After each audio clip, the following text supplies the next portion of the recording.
Okay, I think it's working now. I have no idea why it does that wading out. Walking along the lake. And there is a flock of turkeys here.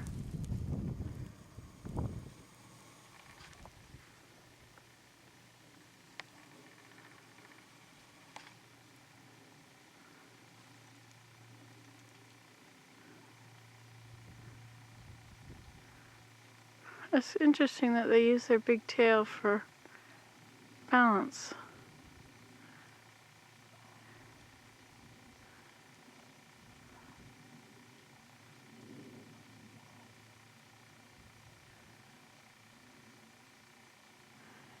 He's in a tiny sumac tree.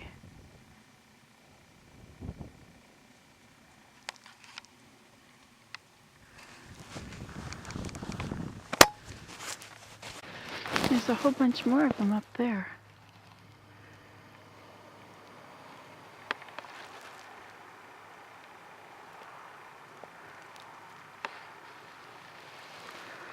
Let me walk over here until I can find them.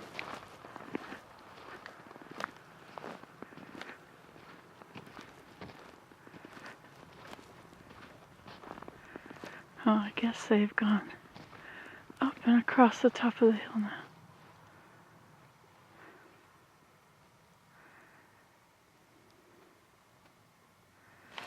Oh, there's one.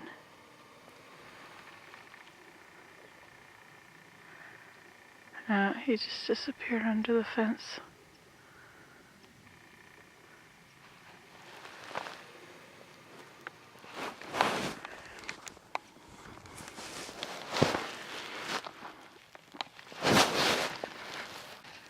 What an interesting looking tree.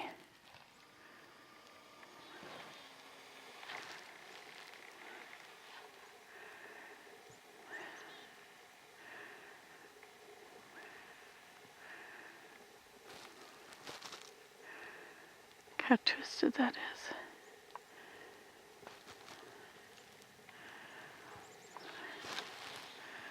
Quite an interesting tree.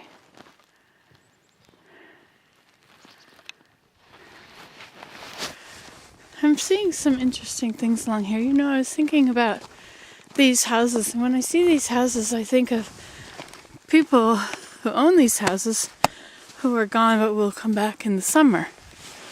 I guess I think about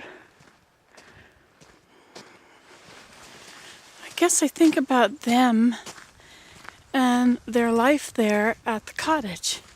But really, what it is a building on the piece of land right between me and the lake. Those are just buildings on the lake. When I attach history of the buildings to the buildings, as I look at them, I am either repelled or drawn towards it, or sometimes I just ponder. Mostly, I think I compare myself and think about me living there or having a place on the lake. Instead of just seeing it for what it is a building in a location. See, I see the playground and I don't just see a playground or a structure with a slide on it and a ladder. I see the distance the child has to run to the house.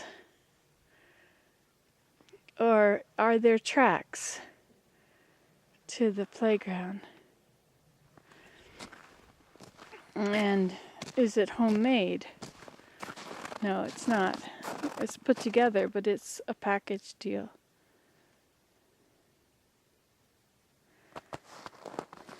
The burn barrel. I don't just see it as a burn barrel.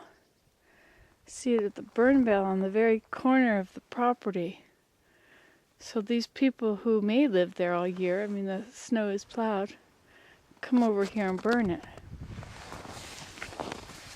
In thinking, we attach so much to everything we think, and then we compare it with ourselves and our history and wants or dislikes or likes or whatever. I don't just see it for what it is. Now, perhaps I would just see this for what it is. Broken, some dead, some tall and living sumacs. But see, I also now think of the turkey in the sumac and how much the sumac would bend under the weight of one turkey. And would he fall off? He holds on pretty tightly. In fact, look at all those tracks. Are those tracks from turkeys in the trees? Do they go to these? These are deer tracks. And look at all the tracks over here by the edge. I don't know if you can see any of this. How's my camera working? Yeah, it's okay. Yeah, it is working. Okay, so here we have what almost looks like a deer bed.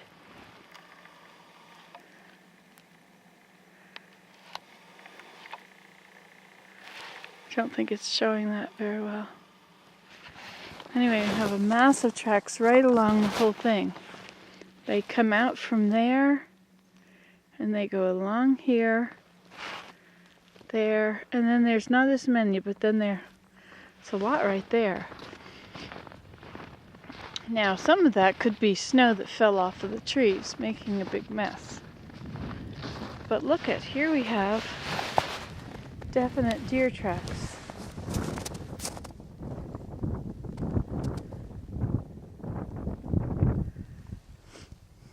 So the deer are on the edge, and notice how the cedars are all cut level. They stand there and they eat them. They're also inside, but mostly it's on the outside they appear to have their tracks. And look at this tree. It's an interesting tree. Every place was a branch, there's now a big burl. I'm into wood turning now. I'm curious about these things. Don't know if you can see it or not, but the Snowmobile Trail right here.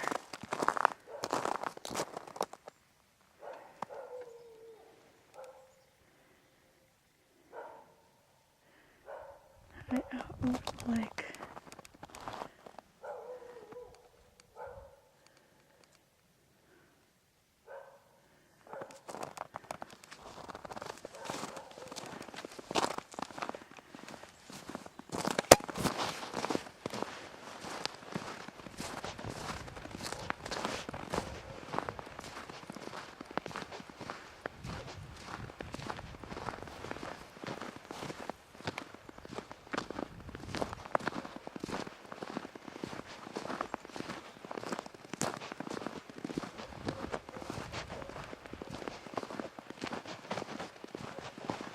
Some interesting birdhouses.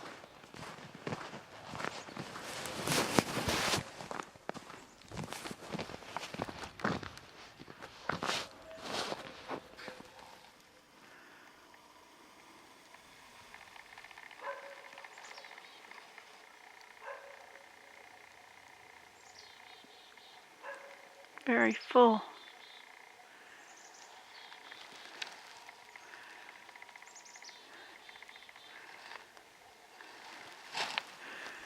And there are two more up there that have since lost their bottoms.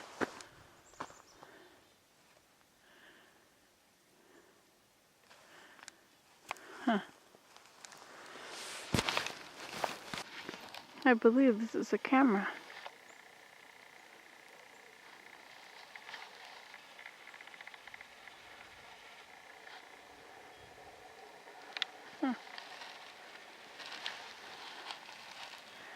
Very birdhouse-like.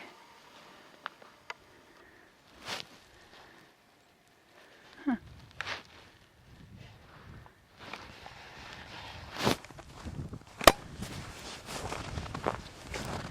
Good idea.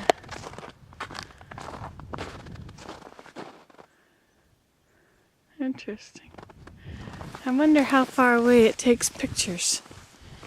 Wonder If it, for instance, got pictures of me, or if it only works in the summer when the batteries are working. Look at the temperature, it's 0. It's just 1 or 2 degrees above 0 Fahrenheit. I mean Celsius. I don't believe it though. I think it's a lot colder than that.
These are what is left of the bulrushes from last year. Aren't those ice on them interesting?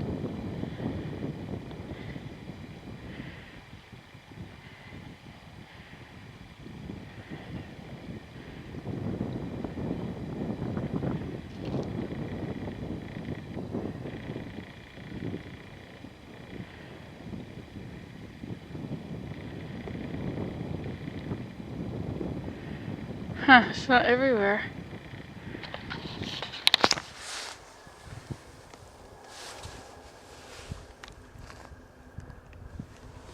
Look, here comes another snowplow. Guess I should change sides of the road again.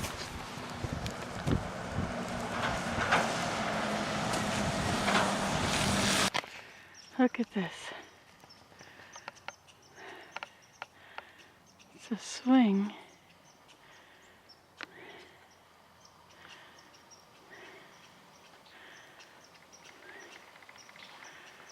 It's just buried under the snow.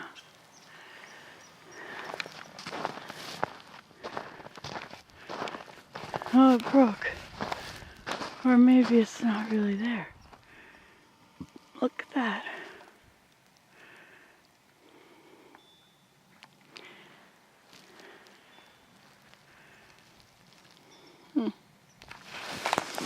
Interesting.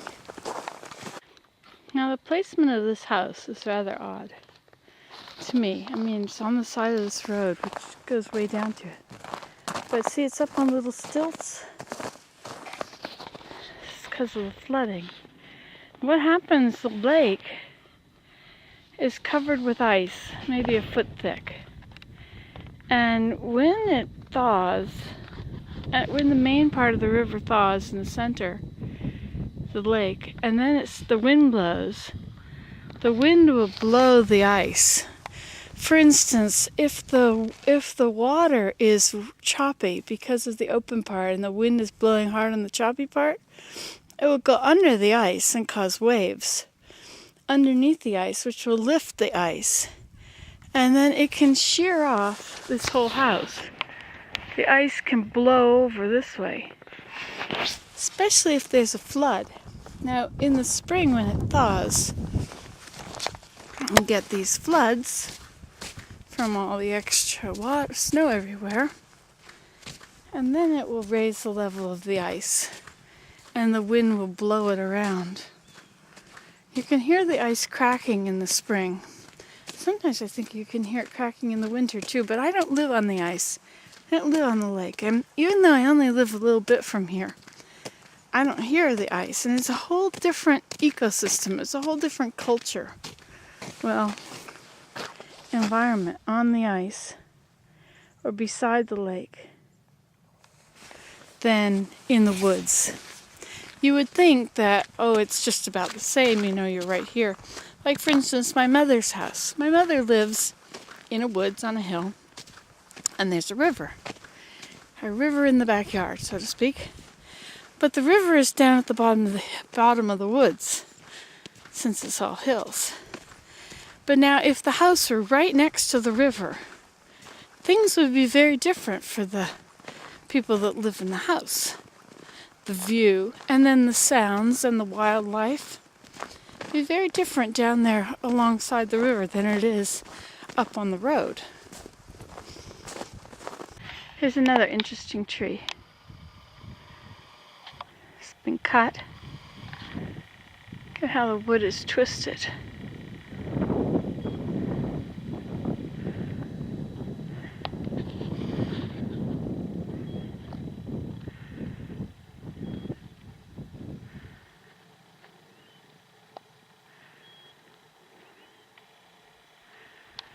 I checked this morning to see if my little burl that I glued to the part that I turned yesterday. I turned a piece, which means it's now centered properly.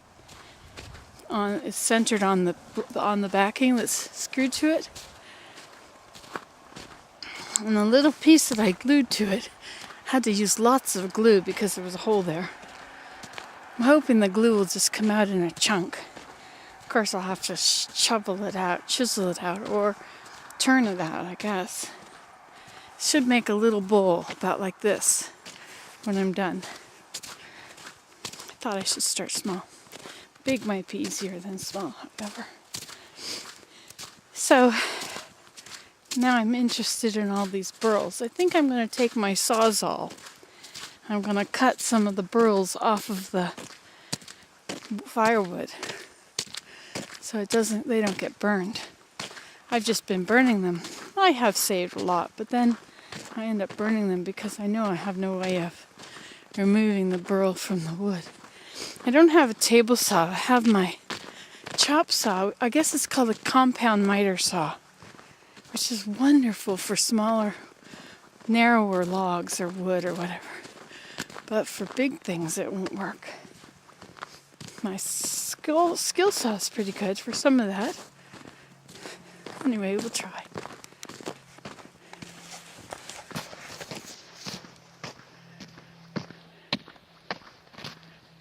This is where I was when I saw the American bittern once upon a time.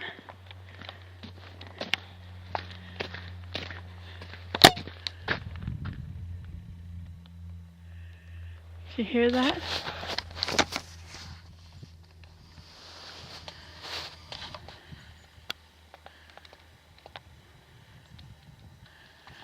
I think there's 2 woodpeckers. One just flew.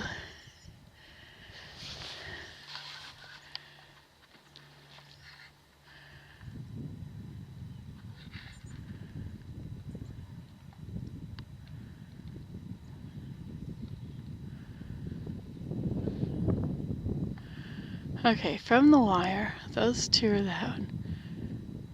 Which way do I go? I go up. This one here.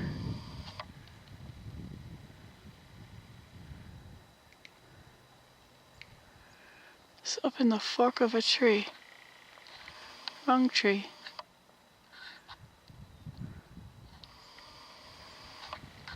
Okay, let's do this again. I got the wire.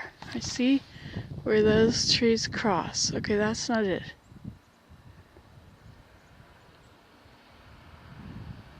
No, I'll go to the next one.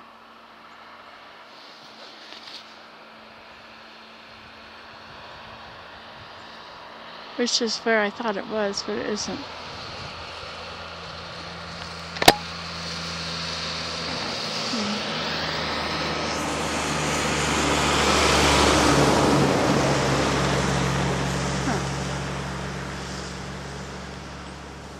I don't see him anywhere anymore.